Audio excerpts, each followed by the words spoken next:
أعوذ بالله من الشيطان الرجيم بسم الله الرحمن الرحيم يا أيها النبي قل لأزواجك وبناتك ونساء المؤمنين يدنين عليهن من جلابيبهن ذلك أدنى أن يعرفن فلا يؤذين وكان الله غفورا رحيما لئن لم ينته المنافقون والذين في قلوبهم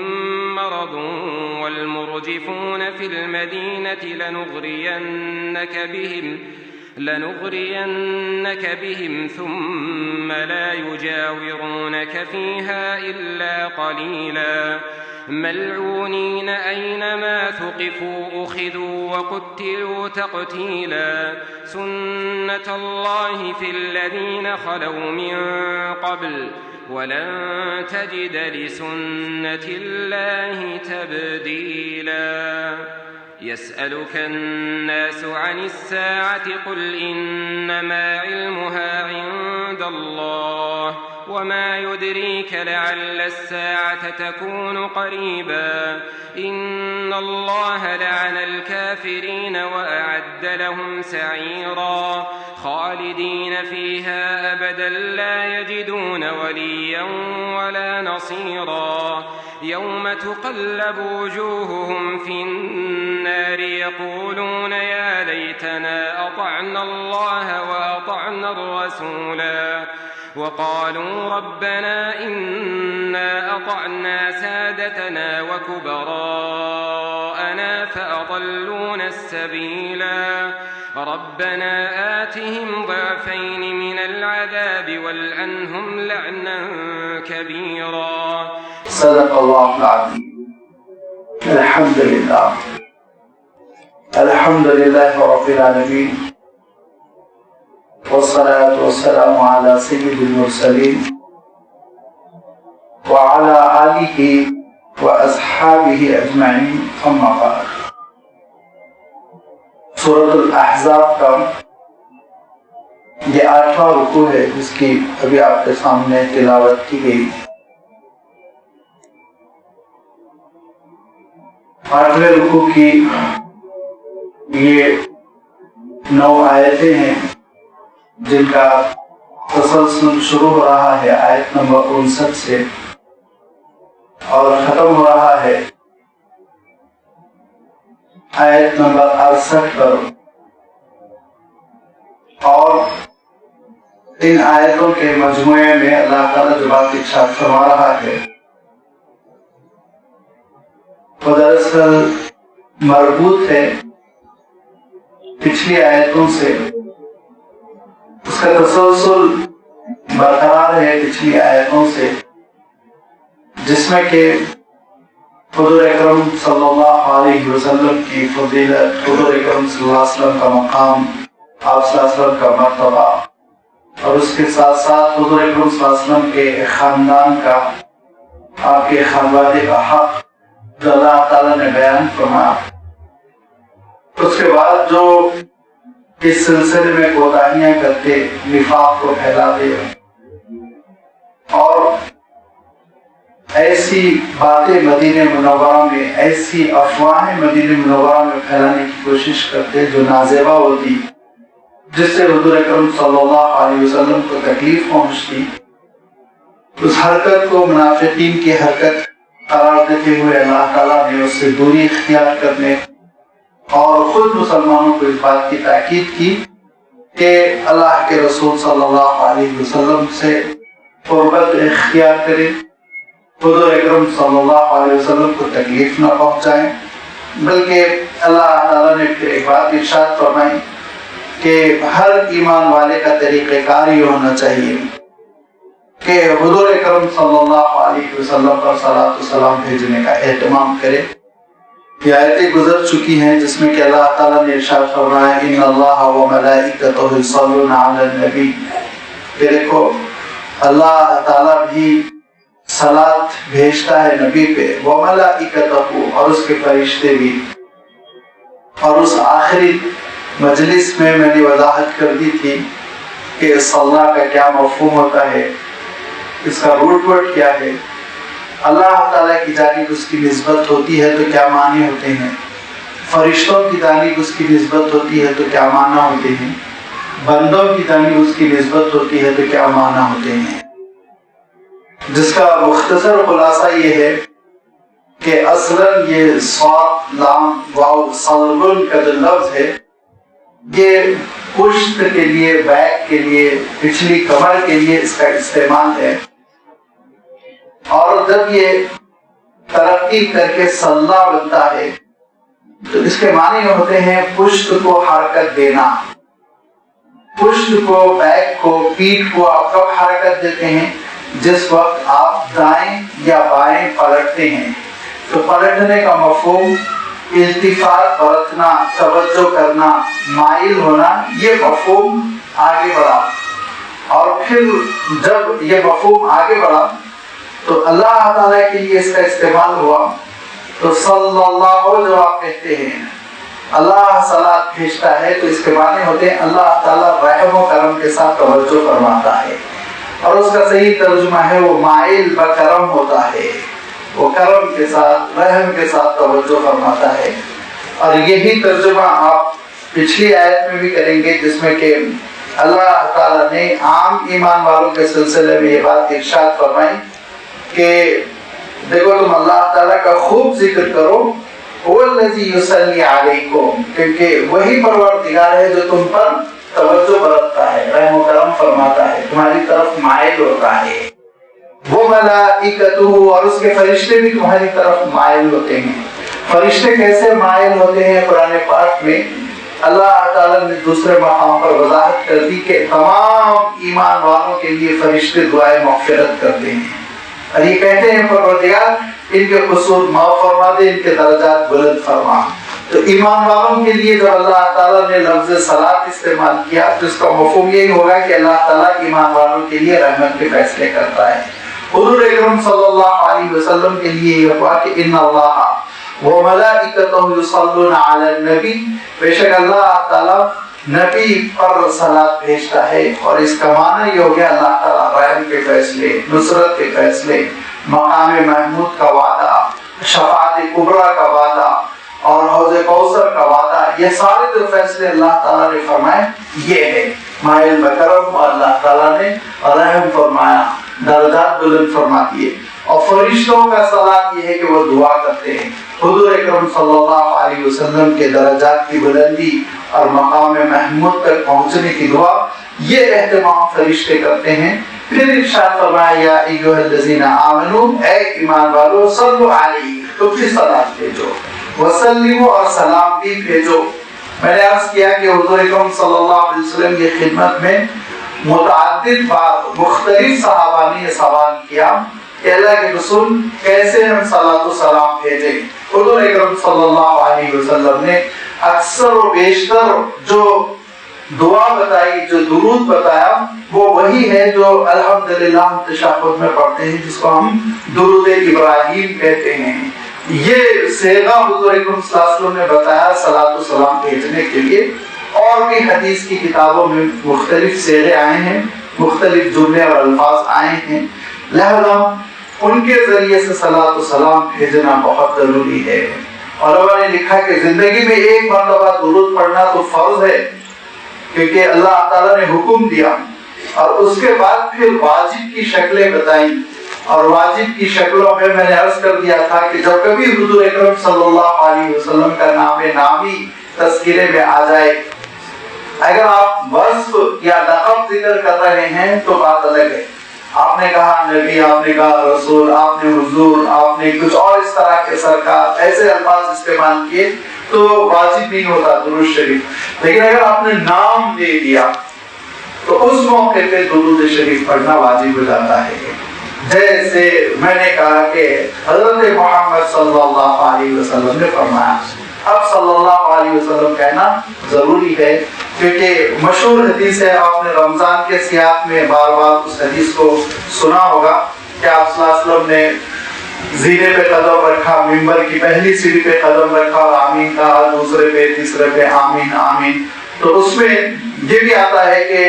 جبرائیل امین نے کہا کہ جو آپ کا نام سنے اور درود نہ بھیجے تو وہ برباد ہو جائے، تو حضور نے آمین کہا۔ لہذا آپ صلی اللہ علیہ وسلم کا نام آتے ہی درود شریف پڑھنا چاہیے،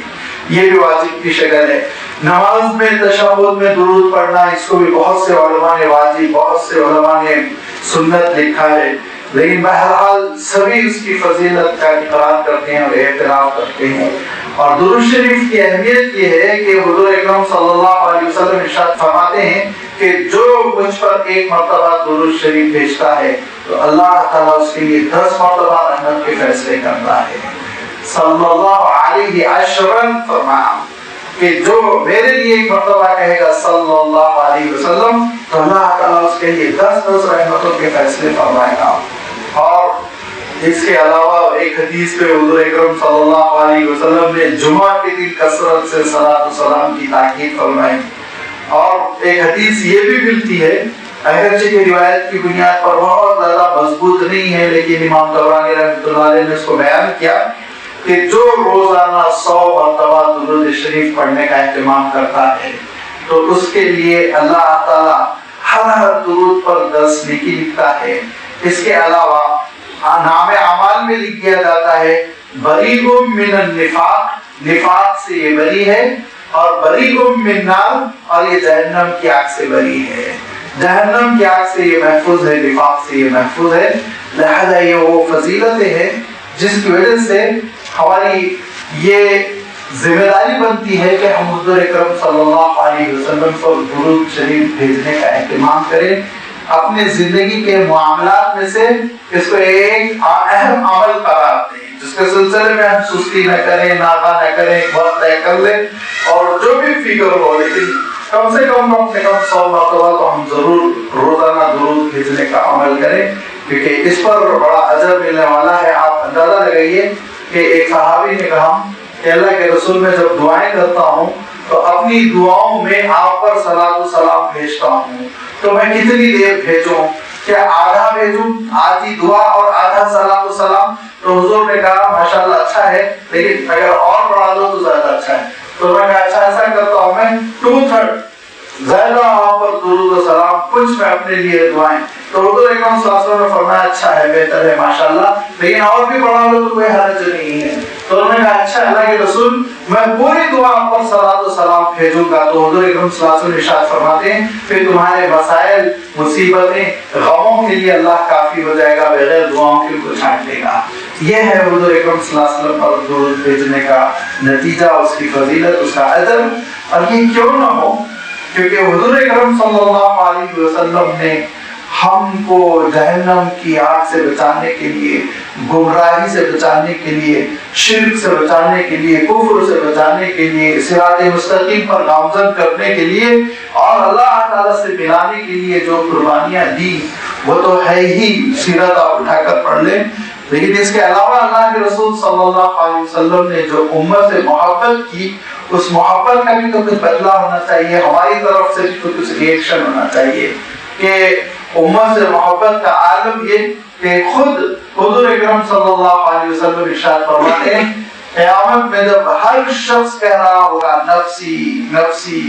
میرا کیا ہوگا، میرا کیا ہوگا، اس وقت حضور اکرم صلی اللہ علیہ وسلم کہہ رہے ہوں گے امتی امتی، میری امت کا کیا ہوگا، میری امت کا کیا ہوگا۔ یہ اللہ کے رسول صلی اللہ علیہ وسلم کو امت کی فکر اور امت سے تعلق اور محبت، کتنے واقعات ہیں جو امت کی خیرخواہی کے لیے حضور اکرم صلی اللہ علیہ وسلم نے قربانیاں دی، حضور اکرم صلی اللہ علیہ وسلم نے تمنائیں کی، دعائیں دی۔ لہذا ان سب کو سامنے رکھتے ہوئے یہ ہماری ڈیوٹی بنتی ہے، ہم پر لازم ہوتا ہے کہ ہم کثرت سے حضور اکرم صلی اللہ علیہ وسلم کے لیے درود شریف بھیجنے کا اہتمام کریں۔ یہ ایمان والوں کا عمل ہے، ایمان والے کا معاملہ ہے۔ اور اگر اس کے برخلاف ہے، اللہ تعالیٰ اس کا تذکرہ فرما رہا ہے کہ اگر ایذائے رسول ہے، تکلیف پہنچانا حضور اکرم صلی اللہ علیہ وسلم کو، تو ارشاد فرمایا یہ نفاق کی علامت ہے، وہ منافق ہے، پھر وہ مومن نہیں ہو سکتا۔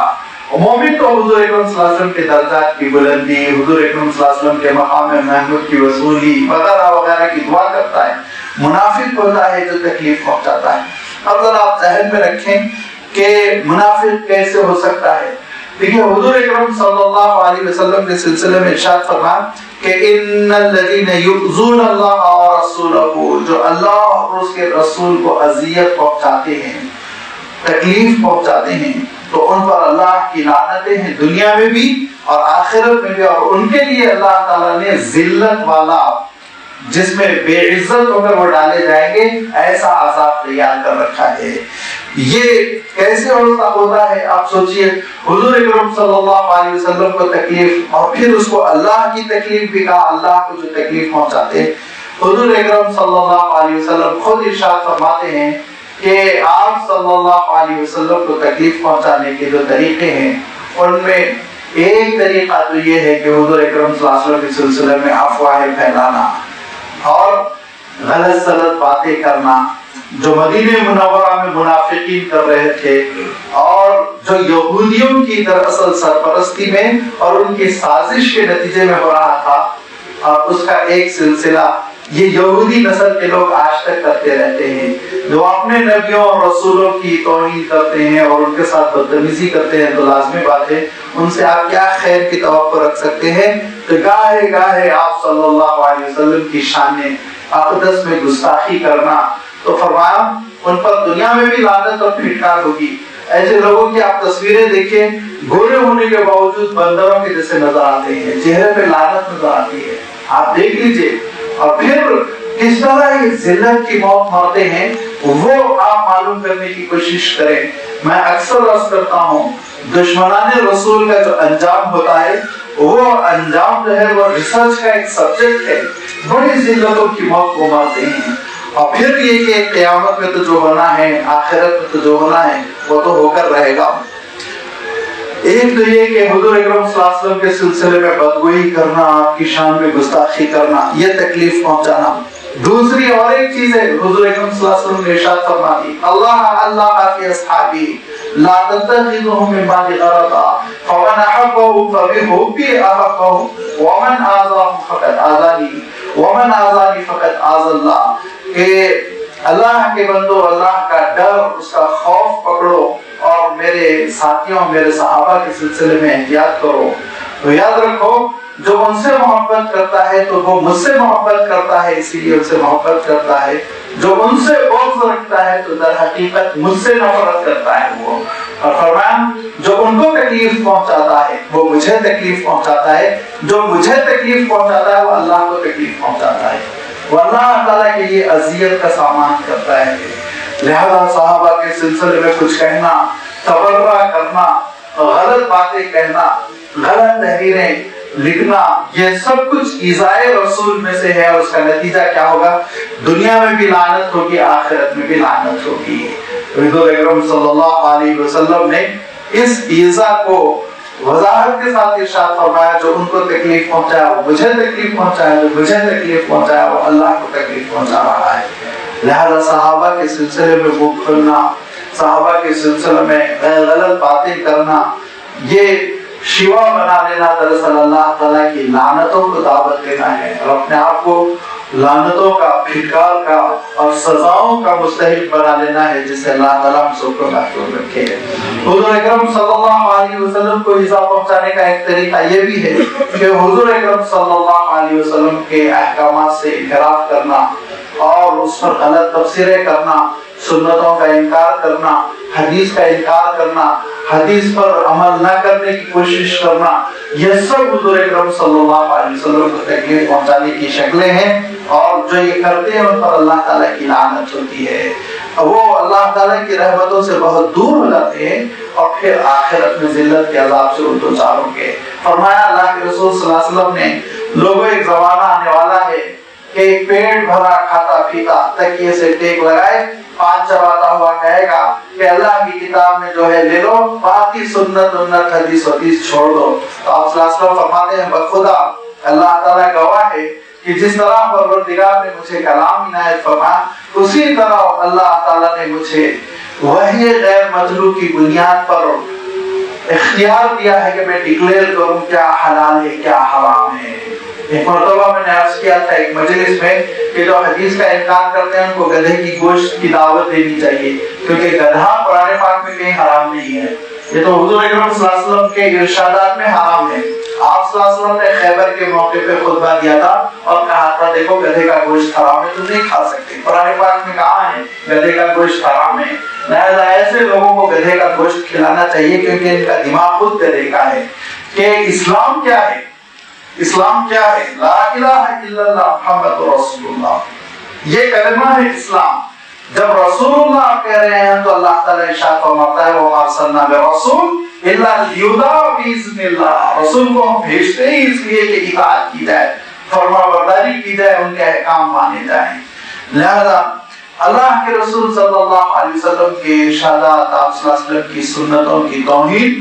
یہ دراصل ایذائے رسول ہے اور یہ منافق ہوتے ہیں، یہ منافق ہوتے ہیں۔ ان کے اندر نفاق کیا ہے؟ اصلاً اسلام کا انکار ہے، شریعت کا انکار ہے، لیکن ہمت نہیں ہے کہ انکار کر کے کافروں کے ساتھ زندگی بسر کریں، کیونکہ سوسائٹی سے ڈرتے ہیں، معاشرے سے ڈرتے ہیں۔ ان کو اس بات کا امکان ہے مسلم محلے میں نہیں رہنے دیا جائے گا، ان کو اس بات کا اسلام میں مسلم سوسائٹی کے جو بینیفٹس وہ نہیں ملیں گے، لہذا ڈر کر کفر کو دباتے ہیں اور بکتے کیا ہے وہ نفاق کو، بتاتے کیا ہے کہ وہ دراصل محقق ہے اور حدیث پر انکار اور حدیث سے دوری کا وہ اظہار کرتے رہتے ہیں۔ اور ایسے لوگوں پر اللہ تعالیٰ کی لعنت دنیا میں بھی ہوگی اور آخرت میں بھی ہوگی۔ حضور اکرم صلی اللہ علیہ وسلم کے دور میں ایک شکل تھی اور وہ یہ کہ حضور اکرم صلی اللہ علیہ وسلم کے خانوادے کے ساتھ لوگ بدتمیزی کرتے تھے، لہذا حضرت عمر رضی اللہ تعالیٰ عنہ نے حضور اکرم صلی اللہ علیہ وسلم کی خدمت میں یہ تجویز رکھی ہے، اے اللہ کے رسول، یہ جو مستقل لوگ آتے رہتے ہیں، وفود آتے رہتے ہیں، یہ ان کے سلسلے میں آپ کوئی پابندی لگا دیں کہ یہ امہات المومنین کو نہ دیکھ سکے۔ اس میں بڑے نئے نئے لوگ ہوتے ہیں، بعض مسلمان بھی نہیں ہوتے اور بدتمیزی کے تبصرے کرتے ہیں، لہذا آپ پردے کا حکم دے دیں امہات المومنین کو۔ حضور اکرم صلی اللہ علیہ وسلم کو اگرچہ یہ بات اچھی لگی تھی لیکن اپنی جانب سے شریعت سازی کرنا ممکن نہ تھا، یہاں تک کہ یہ وحی آ گئی یا ایوہن نبیّو قل ازواجika و banaatika و nisaaa'il المؤمنین یدنینا علیہن من جلابee بہن، اے نبی آپ حکم دیجئے اپنی تمام امہات المومنین کو، اپنی بیویوں کو، وہ بناتک اور اپنی ساری بیٹیوں کو، وہ نساء المومنین اور ساری مومن عورتوں کو، یدنینا علیہن من جلابی بہن، اپنے اوپر گھونگھٹ کو ڈال لیا کریں، چادروں کو اوڑھ لیا کریں۔ یہ چادروں کو اوڑھ لینا یدنینا کا لفظ ہے، ادنا کے معنی ہوتے ایسا قریب کھینچ لینا کہ جسم پورا ڈھک جائے، چھپ جائے، اور اس کی تشریح کر دی گئی کہ اس طرح سے ہو کہ صرف آنکھوں سے وہ باہر دیکھ سکیں، باقی نہ ان کا جسم نظر آئے، نہ چہرہ نظر آئے۔ جلابیب کہتے ہیں بڑی بڑی چادروں کو۔ لہذا اللہ تعالیٰ نے حکم دیا کہ جب کبھی کوئی غیر مرد آ جائے، غیر محرم آ جائے تو یہ اپنے اوپر ایسی چادریں ڈال لیں جن چادروں کی وجہ سے پھر ان کے جسم کے ساخت، ان کا گھریلو لباس، ان کا چہرہ، ان کا حسن، زیب و زینت کوئی چیز نظر نہ آئے۔ لازمی بات ہے یہی چیز بڑھتے بڑھتے پھر موجودہ دور میں برقعے کی شکل اختیار کر گئی۔ اس زمانے میں چونکہ سینے وینے کا اتنا رواج نہیں تھا، مرد بھی عام طور پر تہبند بانا کرتے تھے اور ایک اوپر سے لمبی سی قمیص پہن لیا کرتے تھے، تو عورتیں بھی سیدھے سادے لباسوں میں ہوتی تھی۔ ان کو حکم دیا گیا کہ وہ بڑی سی چادر سے اپنے آپ کو لپیٹ لیں۔ یہ ہے پردے کا حکم جس کی بڑی وضاحت سورہ نور میں گزر چکی ہے، جہاں پہ کہ اللہ تعالیٰ نے تفصیل کے ساتھ ارشاد فرمایا کون آ سکتا ہے سامنے، کون نہیں آ سکتا، محرم کون ہے، غیر محرم کون ہے۔ اس کے بعد اللہ تعالیٰ ارشاد فرماتا ہے ذالک adnaā yu'rafna فلا يؤذین، جب یہ شریف زانیاں اور اللہ کی نیک بندیاں چادروں میں اپنے جسم کو ڈھانک کر نکلیں گی تو یہ پہچان لی جائے گی کہ اللہ والی ہیں، یہ مومن خواتین ہیں، یہ شریعت کی پابندی کرنے والی شریف ذاتیاں ہیں۔ فلا یؤذین، اور ان کو کوئی تکلیف نہیں پہنچا سکے گا، بدتمیزی نہیں کر سکے گا اور تبصرہ نہیں کر سکے گا اور اس طرح کی دیگر وہ حرکتیں نہیں کرے گا جس سے کسی خاتون کو تکلیف پہنچتی ہو۔ لہذا اللہ تعالیٰ نے تاکید کر دی ذالک adnaā ان یعرفنا، یہ بہتر ہے کہ وہ جان لی جائیں۔ کیا جان لی جائیں؟ یہ نہیں جان لی جائیں فلاں خاتون ہے، بلکہ یہ سمجھ لی جائیں کہ یہ بڑی اللہ والی ہے، شریف ذاتی ہے، احتیاط کرتی ہے، متقی خاتون ہے، پردہ نشین ہے، فلا یؤذین، اور کسی منافق کو اور باش قسم کے آدمی کو ہمت نہ ہو چھڑخانی کر سکے، بدتمیزی کر سکے، گستاخی کر سکے، فلا یؤذین، اور ان کو تکلیف نہ پہنچائی جا سکے۔ وکان اللہ غفورا رحیما، بے شک اللہ تعالیٰ بہت ہی بخشنے والا، بڑا مہربان ہے، بہت معاف کرتا ہے، گناہوں کو پردہ ڈالتا ہے، رحم و کرم فرماتا ہے۔ لہذا اللہ تعالیٰ نے منافقین کو ایک میسج دیا، ایک پیغام دیا، اگر توبہ کر لو اللہ تعالیٰ تمہاری توبہ قبول کر لے گا، اور اگر توبہ نہیں کرو گے لَإِن لَّمْ يَنْتَهِ الْمُنَافِقُونَ، اگر یہ منافق باز نہ آ جائیں، اور ارشاد فرمایا وَالَّذِينَ فِي قُلُوبِهِم مَّرَضٌ، جن کے دلوں میں یہ نفاق کا روگ ہے، بیماری ہے، شریعت اسلامی پر اعتماد نہیں، اور جن کے دلوں میں شک و شبہ کی بیماری ہے، تو پھر وہ تیسری چیز فرمایا وَالْمُرْجِفُونَ فِي الْمَدِينَةِ، اور مدینے میں افواہیں پھیلانے والے، مسلمانوں کے درمیان غلط فہمیاں پھیلانے والے، ان تینوں کے سلسلے میں فرمایا اگر منافقین اور جن کے دلوں میں روگ ہے اور مدینہ منورہ میں افواہیں پھیلانے والے نہ رک جائیں تو پھر وہ کان کھول کر سن لیں لَنُغْرِيَنَّكَ بِهِمْ، اے نبی ہم آپ کو ان پر غلبہ دے دیں گے، آپ کو ہم کنٹرول دیں گے، ایسا کنٹرول دیں گے کہ پھر آپ جو چاہے وہ کرے، ثُمَّ لَا يُجَاوِرُونَكَ فِيهَا، پھر وہ آپ کے شہر میں نہیں رہ سکیں گے، آپ کے پڑوس میں نہیں رہ سکیں گے، پھر ان کو نکال کر پھینک دیا جائے گا معاشرے سے، إِلَّا قَلِيلًا، تھوڑی مدت تک یہ رہ سکیں گے، کبھی دنوں کے بعد ان کی حالت خراب ہونے والی ہے۔ یہ آیت نازل ہو رہی ہے کب؟ یہ آیت نازل ہو رہی ہے 6 ہجری میں، ہجرت کا 6واں سال ہے۔ اللہ تعالیٰ نے بھی مہلت دی، حضور اکرم صلی اللہ علیہ وسلم نے بھی کرم فرمایا، اور بار بار حضور اکرم صلی اللہ علیہ وسلم نے معاف فرمایا، یہاں تک کہ حضور اکرم صلی اللہ علیہ وسلم کی خدمت میں بعض صحابہ کہتے تھے اللہ کے رسول اجازت دیجیے کہ جس نے آپ کو تکلیف پہنچائی اس کی ہم گردن اڑا دیں، حضور اکرم صلی اللہ علیہ وسلم کہتے تھے نہیں، یہ میں تم کو ہرگز اجازت نہیں دوں گا، لوگ کہیں گے محمد اصحاب محمد کو قتل کرتے ہیں صلی اللہ علیہ وسلم، کہ خود آپ صلی اللہ علیہ وسلم اپنے ساتھیوں پر تلوار چلاتے لہذا میں ختم کروں گا، رہنے دو ان کو۔ بڑی بدتمیزیاں ہوتی رہی، یہاں تک کہ سن 8 ہجری میں تبوک کے موقع پر اللہ تعالیٰ نے منافقین کے سلسلے میں احکام بیان فرما دیے، اور حضور اکرم صلی اللہ علیہ وسلم کو تاکید کر دی کہ ان میں سے کوئی شخص مر جائے تو آپ اس کی نماز جنازہ میں شریک نہ ہو۔ اب یہاں سے ان کی ذلتیں کھل کر آنے لگی، اور اس کے بعد سے پھر دھیرے دھیرے مدینہ منورہ سے نفاق ختم ہوتا چلا گیا۔ تو اللہ تعالیٰ ارشاد فرماتا ہے ثم لا يجاورونك فيها، پھر آپ کے پڑوس میں بہت زیادہ دن نہیں رہ سکیں گے، چند ہی دنوں کی یہ مہلت ہے، 1-2 سال کی، اگر یہ سدھر جاتے ہیں، توبہ کر لیتے ہیں، صدق کے دل کے ساتھ، سچے دل کے ساتھ اسلام قبول کر لیتے ہیں، تب تو ٹھیک ہے، اللہ تعالیٰ مغفرت فرمانے والا غفور الرحیم ہے۔ لیکن اگر اسی روش پر چلیں گے، خانوادے نبوت پر تنقید کریں گے، حضور اکرم صلی اللہ علیہ وسلم کو تکلیف پہنچانے کی کوشش کریں گے تو بچیں گے نہیں۔ ملعونین، لعنتیں ہیں ان پر، یہ لعنت زدہ ہیں، ان پر اللہ تعالیٰ کی لعنت ہوتی رہے گی، کہ اللہ کی رحمتوں سے محروم ہیں۔ اللہ کی رحمتیں ان کے ساتھ ہے جو رحمت للعالمین کے ساتھ ہے، جو رحمت العالمین کے ساتھ بدتمیزی کر رہا ہے اس پر اللہ کی لعنت ہے، ملعونین۔ اور فرمایا ایک وقت آئے گا انما سقفوا اخذوا، جہاں کہیں یہ ہوں گے پکڑ لیے جائیں گے، وقتلوا تقتیلا، اور ان کو قتل کر دیا جائے گا، ختم ہو جائیں گے، باقی نہیں رہیں گے۔ سنت اللہ فی الذین خلوا من قبل، یہ اللہ تعالیٰ کا طریقہ کار ہے پچھلے نبیوں کے سلسلے میں بھی، پچھلے رسولوں کے سلسلے میں بھی، کہ جو رسولوں کے ساتھ پھر تکلیف کا معاملہ کرتا ہے، ایذا رسانی کا معاملہ کرتا ہے، بدتمیزی کا معاملہ کرتا ہے، اس کو زیادہ مہلت نہیں ملتی، پھر اس کا انجام بڑا برا ہوتا ہے۔ وَلَن تَجِدَ لِسُنَّتِ اللَّهِ تَبْدِيلًا، اور تم دیکھو کہ اللہ تعالیٰ کا طریقہ کار تبدیل نہیں ہوتا، اللہ کی سنت، اس کا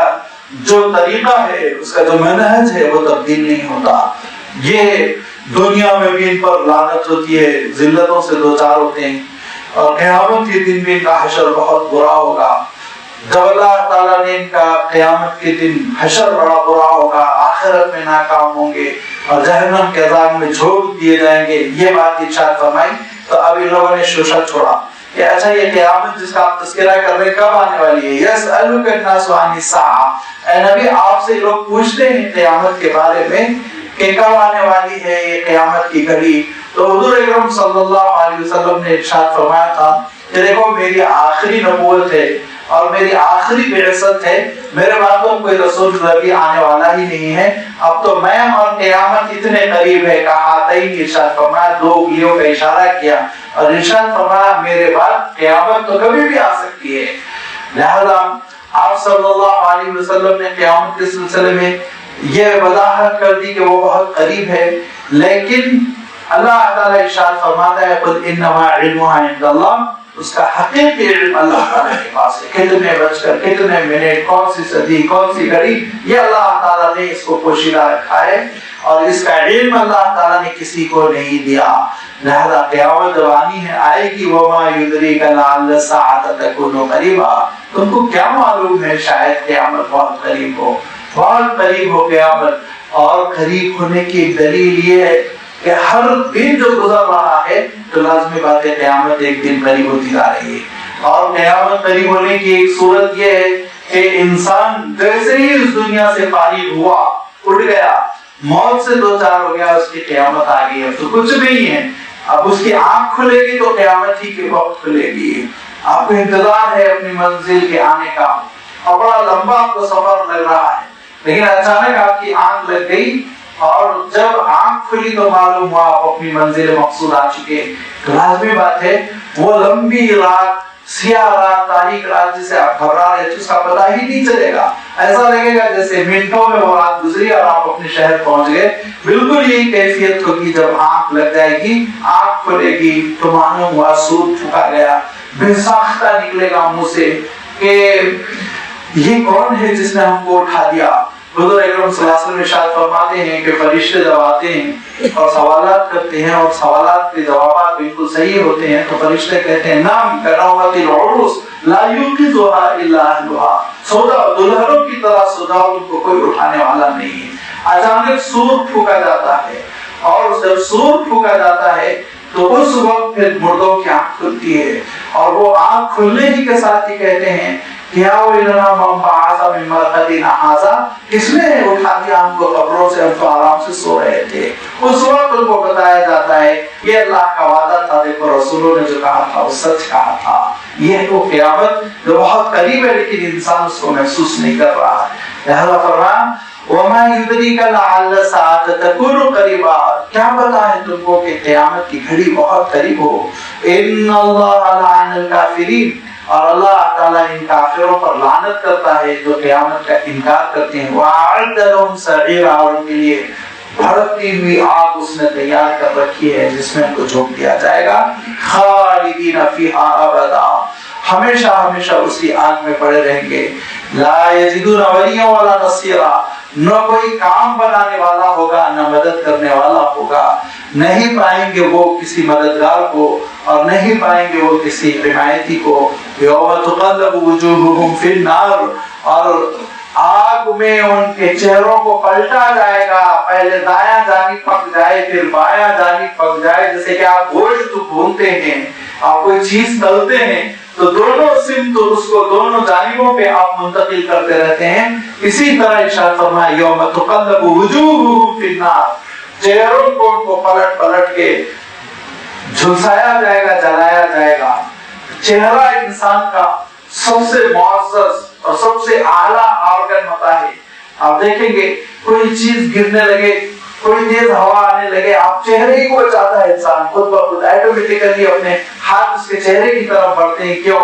کہ ایک نازک سا عضو ہے، معزز ہے، اسی میں آنکھیں ہیں، اسی میں زبان ہے، اور وہی یہ ساری چیزیں ایسی ظاہری ہیں کہ فوراً ان کو نقصان پہنچتا ہے۔ تو انسان کی یہ عادت ہوتی ہے کہ اپنے چہرے کو زیادہ اہمیت دیتا ہے۔ اللہ تعالیٰ ارشاد فرمایا کہ ان کے چہروں کو آگ پر جھلسایا جائے گا، تو لازمی بات ہے بدن کا کیا عالم ہوگا اندازہ کر لیجیے۔ یقول یا لیتنا، اس وقت وہ کہیں گے کاش، افسوس، اطعنا اللہ و اطعنا الرسول، ہم نے اللہ کی بات سن لی ہوتی اور ہم نے رسول کی بات سن لی ہوتی۔ اتنی مرتبہ اللہ تعالیٰ نے قرآن مجید میں اطاعت رسول الگ سے مستقل ایک عنوان کے ساتھ بیان فرما دیا. اتنے مقامات ہے کہ اس کو انسان نظر انداز کر ہی نہیں سکتا. لہذا فرمان اطعنا اللہ، اے کاش ہم اللہ کی اطاعت کیے ہوتے. قصہ ختم، اللہ کی اطاعت پر بات ختم ہو گئی ہوتی، لیکن نہیں، وہ افسوس کریں گے وَأَطَعْنَا الرَّسُولَ، اے کاش ہم نے رسول کی بھی اطاعت کی ہوتی. پتہ چلا جیسے اللہ کی اطاعت ضروری ہے ویسے رسول کی اطاعت ضروری ہے.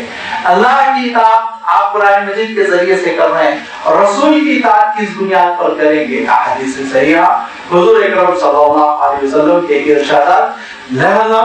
جہاں صلاحت کے ساتھ بات اللہ تعالیٰ نے ارشاد فرما دی کہ بڑی حسرت کے ساتھ کہیں گے، پچھتاوے کے ساتھ، جہنم میں جب بھونے جائیں گے بھٹوں کی طرح، اس وقت وہ کہیں گے اے کاش ہم اللہ کی اطاعت کرتے، اے کاش ہم رسول کی اطاعت کرتے، ہم اللہ تعالیٰ کی نافرمانی نہ کرتے، ہم رسول کی نافرمانی نہ کرتے تو یہ ہمارا حشر نہ ہوتا. لیکن لازمی بات ہے وہ وقت پچھتاوے کا وقت نہیں ہوگا، وہ وقت تو بس تباہی بربادی کا وقت ہوگا. انسان اس وقت اگر ندامت کا اظہار کرے تو وہ ندامت اس کو فائدہ پہنچانے والی نہیں. وقالوا، اور وہ کہیں گے ربنا انا اطعنا سادتنا وكبراءنا، اے پروردگار ہم نے اپنے بڑوں کی اور اپنے لیڈروں کی پیروی کی، فاضلونا السبیل، اور انہوں نے ہم کو گمراہ کر کے چھوڑا. دو لفظ ارشاد فرمایا اللہ تعالیٰ نے، سادتنا وكبراءنا. سعادتن کہتے ہیں لیڈرشپ کرنے والا، سید القوم، قائدین. قائدین دونوں طرح سے ہوتے ہیں، دنیاوی قائدین بھی ہوتے ہیں، مذہبی قائدین بھی ہوتے ہیں. لہذا دنیاوی قائدین قیادت کرتے ہیں، بڑی انڈسٹریوں کے مالک اور سیاسی جماعتوں کے ارباب و حل و عقد بنے ہوئے دنیا میں یہ غلط رہنمائی کرتے ہیں، غلط راستے پر لے کر چلتے ہیں. اور اسی طرح مذہبی قائدین مذہبی لبادہ اوڑھ کر آتے ہیں، مذہب کے نام پر وہ لوگوں کو گمراہ کرتے ہیں اور مذہب کے نام پر وہ لوگوں کو دھوکہ دینے کی کوشش کرتے ہیں، مذہب کے نام پر وہ لوگوں کو غلط راستے پر لے جاتے ہیں. لہذا صاف وضاحت کر دی گئی، اسلام میں اس بات کی تاکید کر دی گئی کہ یاد رکھو اللہ کی کتاب اور اس کے رسول کی سنت، یہ دو چیزیں ہیں اصل تمہارے لیے سانچا. یہ دو چیزیں ہیں جس پہ تم بات قبول کرو تو پرکھ کر قبول کرو. اگر اللہ اور اس کے رسول کی بات نہیں ہے تو پھر لازمی بات ہے کہ وہ قابل قبول نہیں ہے. تو سعادتنا کی تشریح یہ ہے کہ وہ زعماء، وہ قائدین جو چاہے دنیاوی میدان سے آئے چاہے مذہبی میدان سے آئے، وہ کبراءنا، اور بڑے گھر کے بڑے ہوتے ہیں، بڑے بزرگ ہوتے ہیں اور باپ کی شکل میں، دادا کی شکل میں یہ رونما ہوتی ہیں، اور اس کے بعد کیا کرتے ہیں؟ گناہوں کی تبلیغ کرتے ہیں اور گمراہی کی طرف لوگوں کو لے جاتے ہیں. یہ کہتے ہیں یہ ہمارا خاندانی رواج ہے، یہ کہتے ہیں کہ یہ ہمارے ملک کا کلچر ہے، وہ یہ کہتے ہیں کہ بیٹے اس میں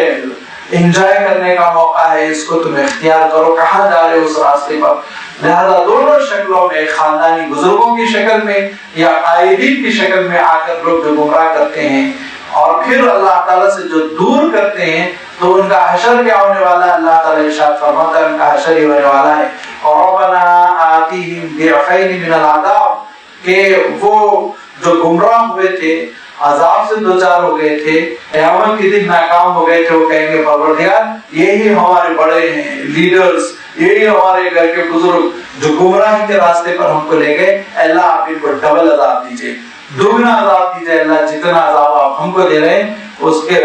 مقابلے میں ان کو ڈبل عذاب آپ دیجئے. یہ اللہ کے دربار میں کہیں گے، لعنت بھیجیں گے، برات کا اظہار کریں گے. لہذا ہمیشہ انسان یہ بات سوچے کہ وہ اپنی نسل کے لیے چھوڑ جا رہا ہے تو کیا چھوڑ جا رہا ہے؟ اچھائی، نیکی، اللہ تعالیٰ کی جانب دعوت یا گناہوں کی جانب دعوت اور گمراہی کی جانب دعوت. اپنا ہم جائزہ لیتے رہیں، خبردار رہیں، ایسا نہ ہو غلط راستے پر آنے والی نسلوں کو چلا دیں، قیامت کے لیے برا نتیجہ پھوٹتے، بہت ہی برا انجام سامنے آنے والا ہے کہ خود ہماری اپنی نسل، خود ہمارے اپنے پیروکار لعنت بھیجے کے کھڑے ہو کر اور کہیں گے پروردگار انہوں نے ہم کو بھٹکایا تھا، ہم صحیح راستے پہ چلنا چاہتے تھے لیکن انہوں نے غلط راستے پر ہم کو گامزن کر دیا. لہذا ربنا آتیہم ضعفین من العذاب ولعنہم لعنت کبیرہ. سب سے بڑی لعنت اللہ ان پر بھیجیے کہ ان بڑوں نے ہم کو اچھی رہنمائی کرنے کے بجائے غلط راستے پر چلایا.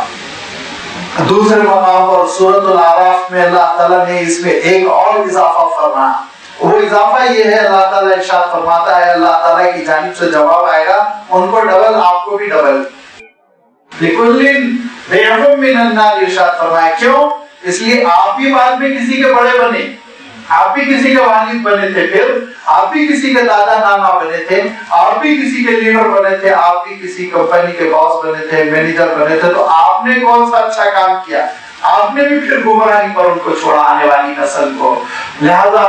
آپ کو بھی ڈبل ان کو بھی ڈبل ارشاد فرمایا. اللہ یہ کہ انسان پھر توبہ کرے اور اس کو ندامت ہو اور وہ پچھلی نسلوں سے جو غلط چیزیں لیا ہوا ہے اس کو چھوڑ دے اور اپنی نسل کو اچھی بات کی جانب راغب کرے, دعوت دے. لہذا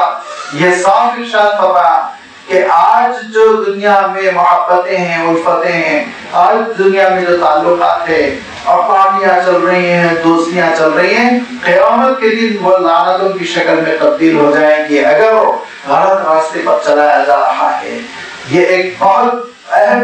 یعنی لمحہ فکر ہے, دعوت ہے اللہ تعالیٰ کی جانب سے کہ ہم غور و فکر کریں کہ ہم اپنی آنے والی نسل کو کس راستے پر چلا رہے ہیں. اگر ہم کتاب و سنت کی پیروی کی دعوت دے رہے ہیں اور اللہ کی اطاعت اور اس کے رسول کی اطاعت کی تربیت کر رہے ہیں, دینی سانچے میں ڈھال رہے ہیں, تو یہ ہمارے لیے کار خیر جس کو حضور اکرم صلی اللہ علیہ وسلم نے ارشاد فرمایا الولد الصالح یدعو له, اولاد نیک ہوگی تو مرحوم آپ کے لیے دعا بھی کرے گی, اولاد اگر نیک نہیں ہوگی تو دعا کرنا ہی نہیں آتا تو آپ کے لیے کیا دعا کریں گے.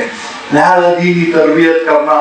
اپنی نسل کو دینی سانچے میں ڈالنا یہ انتہائی اہم ذمہ داری ہے جس کے سلسلے میں مسلمانوں سے بڑی سستی ہوتی ہے. بڑے اچھے تہجد گزار, دین کے لیے بہت وقت فارغ کرنے والے اور دین کے لیے بڑی قربانی دینے والے, لیکن صاحبزادوں کو دیکھیے تو معلوم ہوگا, گھر میں ان کے بال بچوں کو دیکھے تو معلوم ہوگا کہ ایسا لگتا ہے جیسے دین سے ان کا کوئی تعلق ہی نہیں. گھر میں اہتمام کرنا, تربیت کا کام گھر سے شروع ہونا چاہیے, تربیت کا کام افریقہ سے نہیں شروع ہونا چاہیے, تربیت کا کام ٹیلی ویژن سے چینل سے نہیں شروع ہونا چاہیے, گھر سے شروع ہونا چاہیے. حضور اکرم صلی اللہ علیہ وسلم نے اسلامی دعوت کا جو نعرہ بلند کیا حضرت خدیجہ رضی اللہ تعالیٰ عنہ اور پھر اس کے بعد سے آپ صلی اللہ علیہ وسلم کے خادم غلام حضرت زید, حضور اکرم صلی اللہ علیہ وسلم کی تربیت میں رہنے والے بیٹوں کی طرح حضرت علی, حضور اکرم صلی اللہ علیہ وسلم کے چہیتے دوست, صبح شام ساتھ رہنے والے حضرت ابوبکر. یہاں سے اسلامی قافلہ آگے بڑھتا چلا گیا. آج چراغ تلے جو اندھیرا ہے اس کی وجہ یہ کہ ہم کو اپنے گھر کی فکر نہیں ہے اور دینداری کا مظاہرہ باہر آ کر مسجدوں میں گھروں میں نہیں ہے. سب سے پہلی ضروری جو اہم ترین ضرورت ہے بلکہ ذمہ داری ہے کہ ہم اپنے گھروں کا ماحول بدلیں, اپنے بچوں کی تربیت کریں, اپنے گھر والوں کی تربیت کریں, اسلامی سانچے میں ڈالیں, اس کے لیے تڑپیں, اس کے لیے روئیں, اس کے لیے گڑ گڑائیں. یاد رکھیے حضور اکرم صلی اللہ علیہ وسلم ارشاد فرماتے ہیں کہ باپ کی دعا اولاد کے حق میں جتنی قبول ہوتی ہے کسی اور کی نہیں قبول ہوتی ہے. ارشاد فرمایا صلی اللہ علیہ وسلم طرف ہو, وہ لگن ہو تو نتیجہ اچھا نکلتا ہے. لہذا حضور اکرم صلی اللہ علیہ وسلم نے بھی تاکید کی, کہا کہ دیکھو اپنی نسل کو اچھی تربیت سے بڑا تحفہ تم کچھ اور نہیں دے سکتے. کیا گھر, کیا سواری, کیا کار, بڑی چھوٹی معمولی چیزیں اگر تم تحفے میں دے رہے ہو, لیکن تربیت اچھی اگر تم نے دے دی تو اس سے بڑھ کر کوئی تحفہ نہیں ہے. لہذا یہ تحفہ دے تو یہ تحفہ آخرت میں ہمارے کام آنے والا ہے, یہ تحفہ آخرت میں ہمارے بچوں کے کام آنے والا ہے. اور اگر یہ نہیں ہے, گمراہی کے راستے پر ہم نے اپنے بچوں کو چھوڑا